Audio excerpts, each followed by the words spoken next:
Hello people of YouTube, Mishka Valhalla here. So, here I am again, in my house, not in nature, but I did say I would make videos while I'm here, as much as I don't have the drive as much as I usually do, but that's because mainly I'm spending a lot of time outdoors and I'm spending time in nature. I know right now I'm taking a break, but it's pretty rainy right now, so I thought I'd wait a little bit and see if I can pop out a video or two. So without any further ado, let's get into the subject. So today I wanted to talk about sort of reconnecting with nature. I know a lot of people have a hard time doing that, and that's what tends to drive people away is, sort of this intimidation of not knowing where to go, not knowing what to do.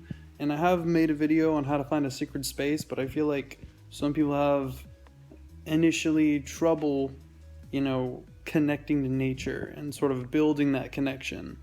And I think there are some things that need to be said in this video to kind of help people sort of visualize and, reanalyze their perspectives, because that's usually what's the problem. Usually it's someone's perspective that, on life and on the world as a whole, that affects how they, grasp certain ideas. So, in this video I definitely want to cover some of those things. So first of all, let's get outside for a little bit.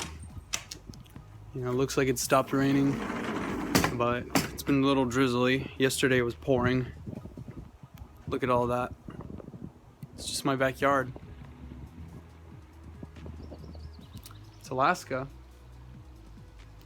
Tell me you're gonna have trouble reconnecting when you see that.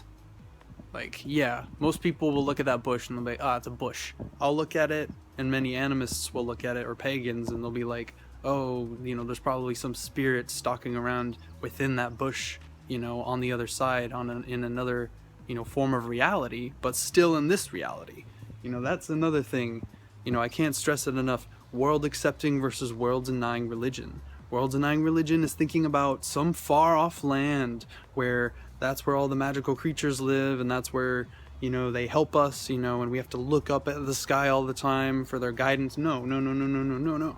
Maybe for some sky and wind gods, but if you want to connect to this heavens, focus on the birds, focus on the treetops, don't spend forever focusing on the sky, because listen, if you're looking for aliens, great. If you're an astronomer, great. If you're an astrologist, great. But, our ancient ancestors weren't thinking about some far-off planet. They were thinking of the world around them and how they perceived it in a spiritual mindset. How they looked at every tree and every blade of grass and they saw it as sort of part of another being, a living thing, but also having some sort of essence, a spiritual essence within itself. And you see that all over the world in ancient religion. Listen, I understand it can be hard, especially coming from a Christian background. I didn't personally particularly come from a Christian background, but I came from a very non-religious, agnostic background that was raised in a Christianized society. And so you will look into many paganisms and you will see a lot of Christian influence, and it'll be right under people's noses. This idea that we should be focusing on the universe as one unified being rather than the ecosystem as one unified being, or more like separate beings that are just united under, the cycle of life, the world tree. It's a world accepting concept. We're focusing on nature, not some far off world that probably to our ancestors wasn't even thought about. They probably looked at the land and they were like, oh yeah, there's a bog that's leading to the underworld. So let's sacrifice our enemy to the bog so that Nidhogg can chew on his body. Or, I know Nidhogg, was demonized by the Christians, but, they're going to sacrifice, somebody in a bog. And that has happened. Bodies have been found in bogs from Scandinavia. And it was the belief that many of the gods lived in the underworld. There wasn't this idea that all the gods live in some far off, tall, mountainous sky world. Asgard was seen as this realm of the heavens, but it wasn't like some far off place. You'd look up and you'd see an eagle, and that would be a direct link to the Aesir, because the Aesir are represented by eagles, by ravens, by hawks. birds of the sky, birds themselves, things that can fly, are direct links to the gods of the heavens. And then you've got underworld beings, you've got the serpents, you've got, the worms, you've got the bones of our ancestors, you've got, all the little critters in the underworld that appear, in, hell, as we call it, the underworld, or Hades, as the Greeks call it, so, and it's a universal idea, this fear of going down into the earth has got to stop, because that is how the Christians, drove us away from our old traditions. They demonized the serpents and the dragons. They demonized all things that are under the world. They made death seem as like this creepy, like fearful thing, when to our ancient ancestors it was something that was completely normal and part of life. It wasn't the end of this conscious experience. There wasn't this fear of burning, or suffering, without your decision or your choice. Like, it's all control. There are countless poems and verses. Oh, there's a raven. Hopefully you'll see a raven fly over. That's another thing I really love about Alaska, is I'm in the northern regions. I feel connected to the Norse gods more here, because this is the sort of habitat my ancestors lived in. What they called home. I love these birds, all these ravens, squawking and cawing. See, I'm having a great time, so if I don't make videos as much as I normally do, that's why. I'm enjoying myself, I'm connecting to the gods, I'm going out into nature, and that's what you should do. You should think of the gods as being right here with us, especially the spirits, because the gods have their own things that they gotta do.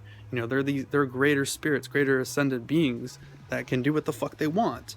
And then you got the spirits that still roam around Midgard, like, excuse me, they live nearby. They're the spirits of the lands, and you've got the spirits of the water and the ocean and the shores, and then you have the Vanir gods, who are much closer to the earth. Gods that were typically the most worshipped by our ancestors, because they were associated with fertility, farming, plenty, a lot of good things that people valued, forever. But there's this focus on fear. There's this focus on demonizing, making something evil, making something, seem decrepit, or I don't know, just like, seeing dark as something to be avoided, when darkness is just as important as light is. And people don't grasp that, because they can't, because they're raised with a Christian mentality. So that's what it's all about, shaking, really. It's all about stop thinking about some sky daddy that's making sure you don't masturbate. Think of the gods as part of us and part of the land. Gods that aren't necessarily one with everything, but gods that are their own beings, but they still are part of the natural cycle that is nature. They are part of the tree of life. They are part of fate. They are part of Vird, or Urd as we call it. The underworld is a sacred place where most of our ancestors go. It's all twisted.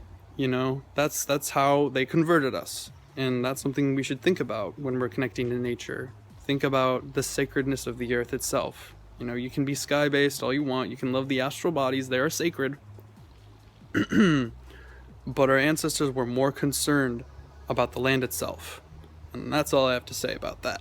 So please think about that, like and subscribe, comment.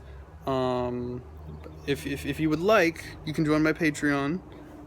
If not, we still, my tribe, we still like to meet new people, like to seek knowledge from others. So if you want to contact me on any of my social media, please feel free. We are always happy to connect. Please stay safe, stay healthy. I just took my second COVID test because I traveled. It's very unpleasant in the nose, but good luck.